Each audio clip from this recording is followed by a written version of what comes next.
ଆଜ୍ଞା ଦେଖନ୍ତୁ ଆମେ ଆସି ଉପସ୍ଥିତ ଅଛ କେନ୍ଦ୍ରାପଡ଼ା ଜିଲ୍ଲା ପଟ୍ଟାମୁଣ୍ଡାଇ ବ୍ଲକର ମଦନପୁର ଗ୍ରାମରେ।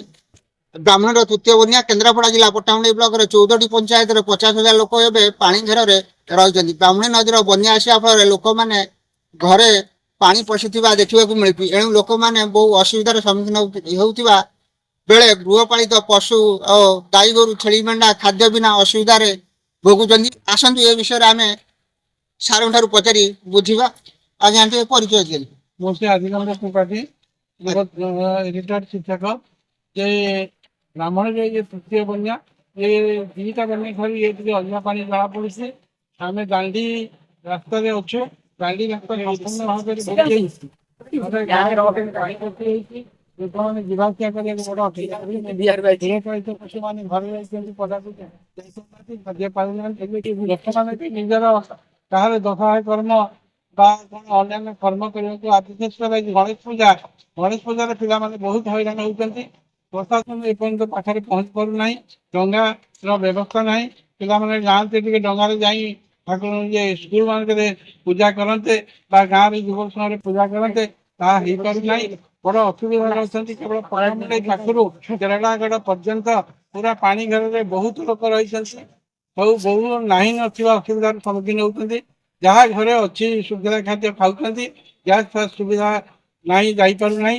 ଅନେକ ଅସୁବିଧାରେ ଅଛନ୍ତି। ଆମେ ଅନୁରୋଧ କରୁଛୁ ପ୍ରଶାସନ ଆସି ବିଡ଼ିଓ ତହସିଲଦାର ଏ ବୁଲି ଲୋକମାନଙ୍କୁ ସହାୟତା କରନ୍ତୁ, ହେଲେ ଲୋକମାନେ ଉପକୃତ ହେବେ। ସାର୍ ଯୋଉ ଚାଷୀ ମାନେ ଯୋଉ ଚାଷ କରିଥିଲେ, ହଁ ସେଇଟା ବଡ଼ କଥା।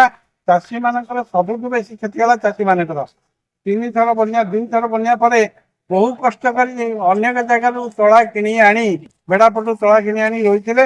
ବୋଧେ ଆଶା କରାଯାଉଛି ସେ ରୁଆ ମଧ୍ୟ ନଷ୍ଟ ହେଇଯିବ। ଚାଷୀ କୂଳ ମାନେ ପୁରାପୁରି ହତାହତ ହେଇଗଲେଣି। ତାଙ୍କ ମେରୁଦଣ୍ଡ ଭାଙ୍ଗିଗଲାଣି। କ'ଣ କରାଯିବ ସେ କଥା ଉପର ମହଲରୁ ବିଶେଷ କରି ମୁଖ୍ୟମନ୍ତ୍ରୀ ଅନ୍ୟାନ୍ୟ ମନ୍ତ୍ରୀ ସବୁ ଆର ବ୍ୟବସ୍ଥା କଲେ ଚାଷୀମାନେ ଟିକେ ଉଠିବେ, ନହେଲେ ବହୁତ ହଇରାଣ ହେଇଯିବେ। ଆମେ ଅନୁରୋଧ କରୁଛୁ, ଆଉ ଥରେ ଅନୁରୋଧ କରୁଛି ମୁଁ ପ୍ରଶାସନ ପାଖରେ, ମୁଖ୍ୟମନ୍ତ୍ରୀ ପାଖରେ, ରାଜସ୍ୱ ମନ୍ତ୍ରୀଙ୍କ ପାଖରେ, ସେ ସମସ୍ତେ ଆସି ଆର ଅନୁଧ୍ୟାନ କରି ପାଣି ଯାହା କହିଥିଲେ ମନ୍ତ୍ରୀ ପାଣି ଛାଡ଼ିଲେ ଆମେ ସହାୟତା କରିବୁ। ପାଣି ଛାଡ଼ି ଗଲେ ଯଥାଶୀଘ୍ର ଆସି ଲୋକମାନଙ୍କୁ ସହାୟତା ଆପଣ ପ୍ରଦାନ କରିବେ। ଚାଷୀମାନଙ୍କ କ୍ଷତିପୂରଣ ଦେବାକୁ ଆମେ ଆଉ ଥରେ ଅନୁରୋଧ କରୁଛୁ। ସାର୍ ଚାଷୀ ଯୋଉ ଥରେ ନୁହଁ ଏମିତି 3 ଥର ରୁଆ ବା ବୁଣା କରେ, କିନ୍ତୁ ଏମିତିଆ ବାରମ୍ବାର 3 ଥର ପାଣି କ୍ଷତିଗ୍ରସ୍ତ ହେଇଛନ୍ତି। ପ୍ରଥମ ଥର ଏବେ ମଧ୍ୟ ଚାଷୀ କ'ଣ ଚାଷ କରିବେ? ପ୍ରଥମ ଥର ତଳା ପକେଇଥିଲେ, ତଳି ନଷ୍ଟ ହେଇଗଲା। ରୁଆ ଅଳ୍ପ ଯାହା ହେଇଥିଲା ସେ ବି ନଷ୍ଟ ହେଇଗଲା। ଦ୍ୱିତୀୟ ଥର ବନ୍ୟା ବେଳକୁ କିଛି ପୁଣି ବାହାର ପାଣି ଚଳିଛି ଆଣିକି କହିଲେ, ସିଏ ବି ନଷ୍ଟ ହେଇଗଲା। ତୃତୀୟ ଥର ପୁଣି ବହୁତ ଜମି ଚାଷ ହେଇଯାଇଥିଲା। ବହୁତ ଜାଗାରୁ ବିଭିନ୍ନ ଜାଗାରୁ ତଳି ସଂଗ୍ରହ କରି ରହିଥିଲେ। ଆଶା କରାଯାଉଛି ଯଦି 5-6 ଦିନ ବୁଡ଼ି ରହିବ ସିଏ ମଧ୍ୟ ରୁଆ ନଷ୍ଟ ହେଇଯିବ। ତେଣୁକରି ଏହାର ବିଭିନ୍ନ ପଦକ୍ଷେପ ନେବା ଲାଗି ଆଉ ଥରେ ମୁଁ ସମସ୍ତଙ୍କୁ ଅନୁରୋଧ କରୁଛି।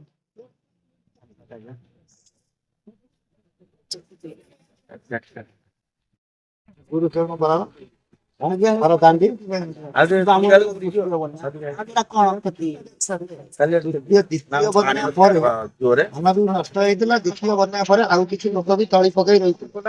ଇଏ ଯାଇ ପାଣିରେ ସିଏ ତଳି ବି ଗଲା। ଚାଷୀ ସମ୍ପୂର୍ଣ୍ଣ ହତାଶ। ଗାଈ ଗୋରୁଙ୍କ ପାଇଁ ଖାଦ୍ୟ କୋଉଠି ମିଳୁନି। ଗାଈ ଗୋରୁ କିଛି ଲୋକ ବି ଆଣି ରାସ୍ତା ଉପରେ ରଖିଛନ୍ତି। ସମସ୍ତଙ୍କର ଏଇ ଅସୁବିଧା ହଉଛି ଯେ ଆଜି ମାନେ ପାଣିରେ ପଶି ଆସି ପ୍ରଶାସନ ପାଣି ହେଇଛି ଗାଈ ଗୋରୁଙ୍କ ଖାଦ୍ୟ ଦବ। ଚାଷୀ ଯୋଉ ଧାନ ଚାଷ କରିଥିଲେ ତାଙ୍କ ପାଇଁ କିଛି ସୁବିଧା କରିବ। ସମସ୍ୟା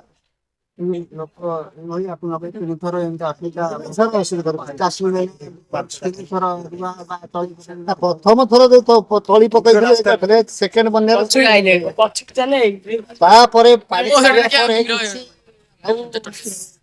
ରୁଆ ରୋଇ କରିଥିଲେ ସେ ତ ଇଏ ଧାନ ନା ଧାନ କ'ଣ ହବ? ଛାଡ଼ିଲା ପରେ ଯଦି ଅଧିକା ଦିନ ରୁହେ ସେ ଧାନ ବି ନଷ୍ଟ ହବ। ସରକାରଙ୍କ ଯୋଉ ଇନ୍ସୁରାନ୍ସ ନିୟମ ଗାଈ ଗୋରୁଙ୍କ ଖାଦ୍ୟ ଦେଖନ୍ତୁ ଆଜ୍ଞା, ଆପଣଙ୍କ 3 ଥର ବ୍ରାହ୍ମଣରେ ବନ୍ୟା ଆସି ଚାଷୀ ମାନଙ୍କ ମେରୁଦଣ୍ଡ ଭାଙ୍ଗି ଦେଇଛି। ଚାଷୀ ମାନେ ମୁଣ୍ଡରେ ହଦେଇ ବସିଛନ୍ତି। ଏ ତାଙ୍କର ଦାବି ପ୍ରଶାସନ ପାଖରେ ଚାଷୀ ମାନଙ୍କ ଶୁଣିବେ। ଅଶୋକ କୁମାର ସାହୁ ଯୁଗାନି 24 ଓଡ଼ିଆ ପଟ୍ଟାମୁଣ୍ଡେଇ।